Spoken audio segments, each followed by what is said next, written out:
The Forgotten Kings and Queens of Africa, uncovering ancient African royalty. For centuries, the world has told us that civilization began elsewhere, that royalty was only white, that greatness belonged to foreign crowns. But this is not the full truth. Buried beneath colonial lies and lost to stolen history are the stories of Africa's own kings and queens, rulers of vast empires, brilliant minds, fierce warriors, and sacred guardians of culture. Before the arrival of the colonizers' ships, before maps were redrawn by force, Africa was not a dark continent. It was a land of light, knowledge, and power. Do you know of Mansa Musa, the Emperor of Mali? In the 14th century, he was the richest man in recorded history, wealthier than any tech billionaire today. His pilgrimage to Mecca shook the economies of entire regions because of how much gold he gave away.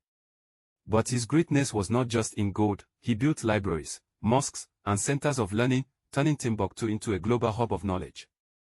Have you heard of Queen Zinga of Nongo and Matamba? A fearless leader, she defied Portuguese colonizers, outwitting them in diplomacy and battle. She stood tall in a man's world, leading armies and fighting for her people's freedom until her last breath. What about Tohaka, the pharaoh of Egypt and ruler of the Nubian kingdom of Kush? He led with strength and vision, commanding one of the mightiest armies of his time. He reigned over both Egypt and Sudan and protected his borders from Assyrian invasions. He wasn't just a warlord, he was a builder, a reformer, a man of divine purpose. These names, and many more, were written in gold, carved in stone, and sung in praise across the lands. But why are they not in our history books?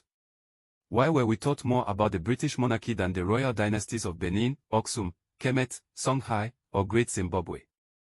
It was no accident. During colonization, African thrones were burned or stolen.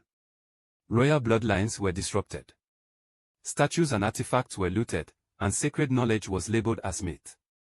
African children grew up learning about Queen Elizabeth but never about Queen Amina of Zozo, who led armies and expanded her kingdom into greatness long before England was ever a global power. But now, a new awakening is rising. The drums are calling us back to our roots. The voices of our ancestors whisper through time, remember who you are. Africa is not just a continent. It is the womb of royalty. It is a place of ancient crowns, golden scepters, and sacred kingdoms. And it is time the world remembers it. Let us teach our children that they come from kings and queens, not slaves. Let us uncover the buried stories and resurrect the truth. Let us walk with our heads high, not in arrogance, but in ancestral honor. The story of Africa didn't begin with colonization. It began with royalty, resilience, and reverence.